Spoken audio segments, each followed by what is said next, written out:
Assalamualaikum, salam Malaysia Madani. Kanta 744 mendahului berita dimulakan dengan rangkuman berita utama dalam segmen esensi. Pandangan ulama, mufti dan ahli akademik perlu diambil kira jawatankuasa khas mengkaji kompetensi Dewan Undangan Negeri DUN untuk menggubal Undang-Undang Islam. Perdana Menteri Datuk Seri Anwar Ibrahim berkata langkah itu bagi memastikan kedudukan Mahkamah Syariah terus diperkasa tanpa menyinggung kedudukan agama Islam. Laporan akhir sesi libat urus bagi meminda rang undang-undang RUU 355 akan dibentangkan semula kepada Kabinet sebelum dibentangkan di Parlimen tahun ini. Menurut Menteri di Jabatan Perdana Menteri Hal Ehwal Agama, laporan sesi libat urus tersebut masih di peringkat akhir. Satu perbincangan akan diadakan bersama Perdana Menteri berhubung perkara itu. Isu bekalan beras negara akan dibincangkan dalam mesyuarat khas Majlis Tindakan Sara Hidup Negara NAKOL Jumaat ini. Mesyuarat bakal dipengerusikan Perdana Menteri. Demikian dinyatakan Menteri Perdagangan Dalam Negeri dan Kos Sara Hidup. Sebarang pengumuman rasmi berkaitan beras negara akan dibuat Menteri Pertanian dan Keterjaminan Makanan atau wakil yang dipertanggungjawabkan selepas keputusan dibuat NAKOL. Pertimbangan untuk mewujudkan indikator kos sara hidup turut dibincangkan dalam mesyuarat NAKOL. KPDN akan bekerjasama dengan Kementerian Ekonomi menerusi Jabatan Perangkaan bagi tujuan itu. Katanya indikator tersebut membolehkan penilaian menyeluruh dilakukan termasuk pengagihan bantuan kepada rakyat. Hantar lebih ramai pelajar Malaysia mengikuti pengajian pendidikan TVET ke luar negara. Timbalan Perdana Menteri Datuk Seri Dr. Ahmad Zaid Hamidi berkata, langkah itu selaras hasrat kerajaan memperkasa sektor TVET negara. Penambahan allowance sara hidup pelajar yang akan melanjutkan pelajaran dalam bidang tersebut turut dipertimbangkan. Dalam pada itu, Universiti Kuala Lumpur akan ditransformasikan menjadi Universiti TVET utama di Malaysia. Kementerian Kesihatan mempertimbang langkah menyediakan tawaran khas kawasan khas merokok khususnya bagi premis makanan di kawasan sempit. Menteri Kesihatan berkata agak sukar bagi mematuhi jarak 3 meter untuk merokok yang dikuatkuasakan ketika ini. Beliau mengambil contoh negara seperti Singapura, Jepun dan Hong Kong yang menyediakan kawasan khas merokok.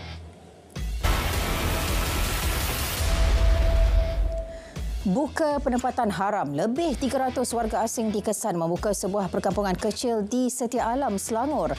Ia dikesan telah wujud sejak 4 tahun lalu. Susulan itu, Jabatan Imigresen melalui operasi bersepadu menahan 130 warga Indonesia dan 2 warga Bangladesh awal pagi tadi. Saringan semakan dokumen dan pas penempatan dibuat sebelum memuktamadkan proses penangkapan.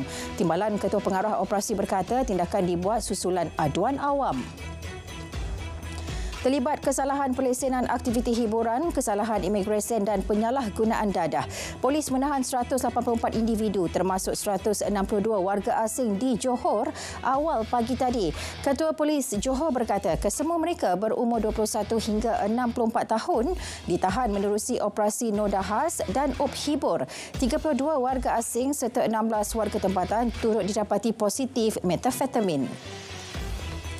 Pencemaran Sungai Air Merah. Aktiviti peternakan kinzir di perkarangan Sungai Lembu seberang Perai Tengah Pulau Pinang dikesan sebagai punca. Hasil pemeriksaan Jabatan Alam Sekitar JAS Kedah, beberapa kolam di ladang berkenaan melepaskan efluen atau air sisa berwarna hitam ke Sungai Air Merah yang kemudiannya memasuki Sungai Kulem. Pengarah JAS Kedah memaklumkan laporan telah dibuat kepada JAS Pulau Pinang untuk tindakan selanjutnya. Sebuah lori dan sebuah van disita JPJ Sungai Petani dipercayai terlibat kegiatan penyeludupan minyak diesel. Pengarah JPJ Kedah berkata kedua-dua kenderaan telah diubah suai dengan tangki tambahan, ditahan di stesen minyak berhampiran Yana Park dan Bandar Putrajaya. Operasi khas perayaan Tahun Baru Cina itu turut menyita 3 buah lori, 2 van dan sebuah motosikal. Juru Teknologi Makmal Perubatan Awam berdepan 25 pertuduhan terima suapan RM16,150 antara 2019 hingga tahun lalu. Petugas Jabatan Patologi Hospital Sultanah Aminah Johor Bahru itu bagaimanapun mengaku tidak bersalah. Saiful Amin Sabran 52 tahun dibenarkan ikat jamin RM10,000 dengan syarat tambahan tidak mengganggu saksi. Kes disebut semula pada 21 April ini. Pemilik dan pengurus sebuah kolej kemahiran didenda kerana mengemukakan dokumen palsu skim Penjana Kerjaya 2.0. Tertuduh Ari Syahiman Muhammad Zain 34 tahun dan Nurul Azwani Muhammad Razali 38 tahun masing-masing didenda RM50,000 dan RM30,000. Kedua-duanya mengaku bersalah atas pertuduhan pilihan di hadapan Hakim Muhammad Azhar Uthman. Mereka dituduh membuat tuntutan palsu berjumlah RM5,300 pada 5 Julai 2021. Seorang lelaki dikhawatiri lemas lepas ditarik ombak besar ke pantai Batu Buruk, Kuala Terengganu. Ketika kejadian, mangsa Zulkarnain Muhammad Zubir, 44 tahun, sedang beriadah di pesisir pantai bersama isteri dan 2 anaknya.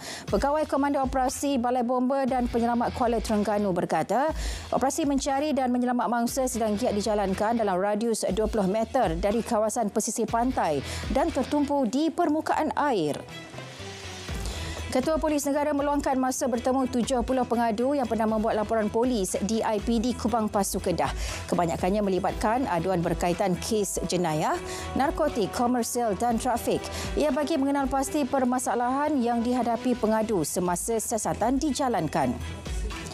150 unit pam backward disediakan KADA untuk membantu pesawah di Kelantan berdepan cuaca panas ekoran fenomena El Nino tahun ini. Ia sebagai tambahan kepada 86 unit pam sedia ada. Menurut pengerusi KADA, pembelian pam tambahan melibatkan kos RM200,000. 3 unit pam sokongan turut disediakan selain pam kitar semula untuk sistem persairan sawah sepanjang El Nino melanda negara. Peruntukan RM500,000 turut diluluskan untuk pembinaan telaga tiup. Bagi meringankan beban kos sara hidup rakyat, Jualan Ihsan Rahmah 2024 diperluas ke pelbagai komuniti. Terbaharu, jualan diadakan di penjara Sungai Buloh. Ia untuk memberi peluang kepada kaki tangan Jabatan Penjara mendapatkan barangan keperluan asas pada harga berpatutan. Menurut pengarah penjara Sungai Buloh, Timbalan Komisioner Penjara Tuan Nik Robidin Abdul Rahman, pihaknya berhasrat meneruskan Jualan Ihsan Rahmah di penjara itu setiap bulan.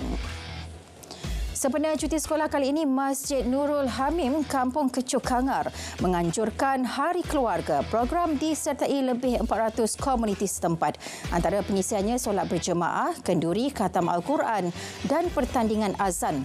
Pengerusi Masjid Nur Zaidi Hamad berkata, program tahunan itu dilihat berjaya menyatu penduduk serta memupuk semangat kerjasama antara satu sama lain. Program khatan perdana di Dewan Undangan Negeri atau Parlimen dilihat mampu meringankan beban keuangan keluarga yang kurang berkemampuan. Menteri Besar Negeri Sembilan berkata, kos berkatan agak membebankan bagi yang mempunyai ramai anak lelaki. Program sedemikian juga dapat mengeratkan silaturahim antara masyarakat.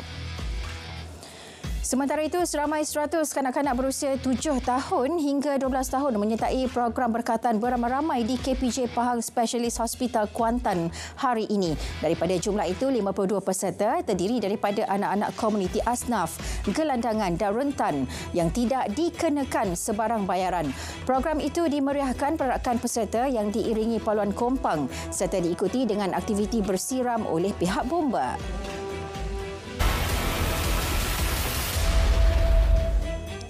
Kemuka laporan terperinci dan langkah baharu bagi tingkat prestasi. Penting bagi Majlis Agama Islam Raya Persekutuan MAWIP memperbaiki kelemahan dalam pengurusan zakat sekaligus menjadi contoh kepada negeri-negeri lain. Perdana Menteri berkata isu berkaitan tata kelola juga perlu diperbaiki demi merealisasi hasrat menjadi Majlis Agama Islam terbaik. Tidak perlu risau tentang isu kebocoran data. Sistem pangkalan data utama padu diselia Jabatan Perangkaan Malaysia DOSEM diyakini selamat dan terpelihara buat semua pengguna. Pengarah DOSEM Johor berkata dakwaan berhubung kehilangan duit simpanan di bank selepas membuat pengemaskinian padu juga tidak benar. Tiada laporan diterima pihaknya berhubung perkara tersebut di Johor. Setakat semalam, 340,476 penduduk Johor telah mengemaskini profil mereka.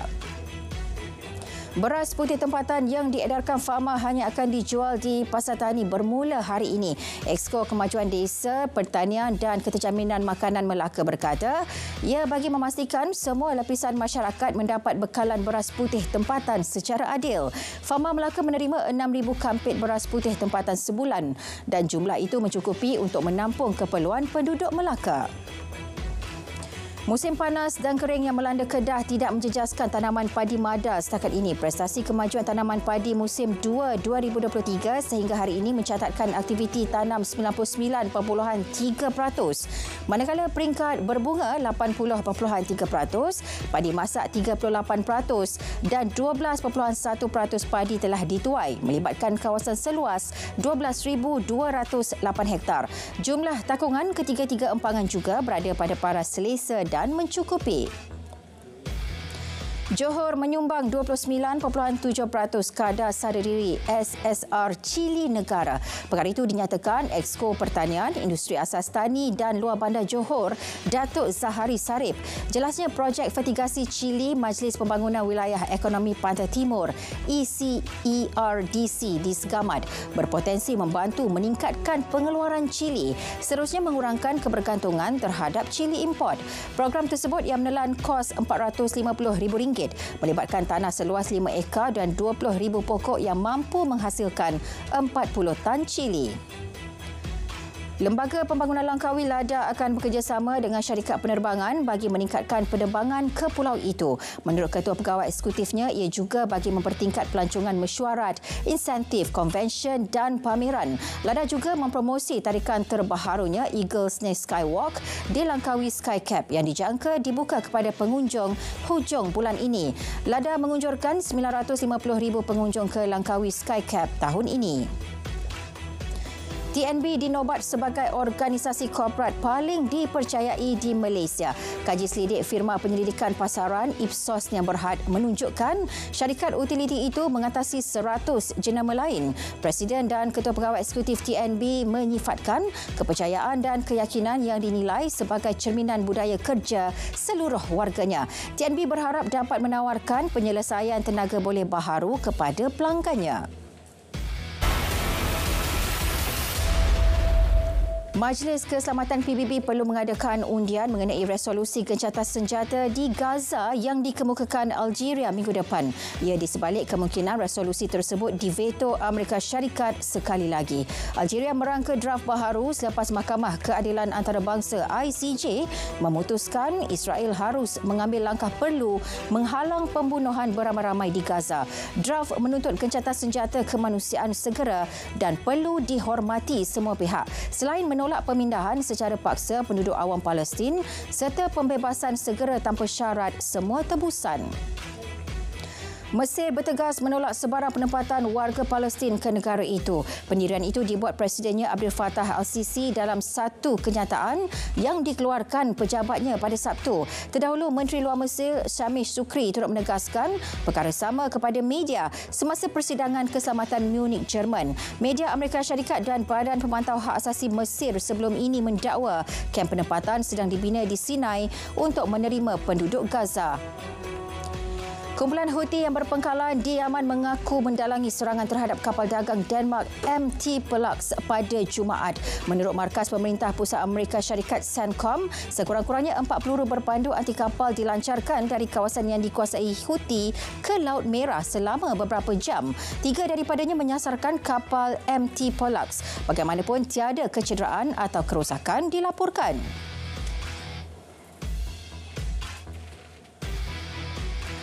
Kanta 744 berakhir di sini. Dari Sungai ke Segara, Palestin, pasti merdeka. Saya Nurul Zahira Razi.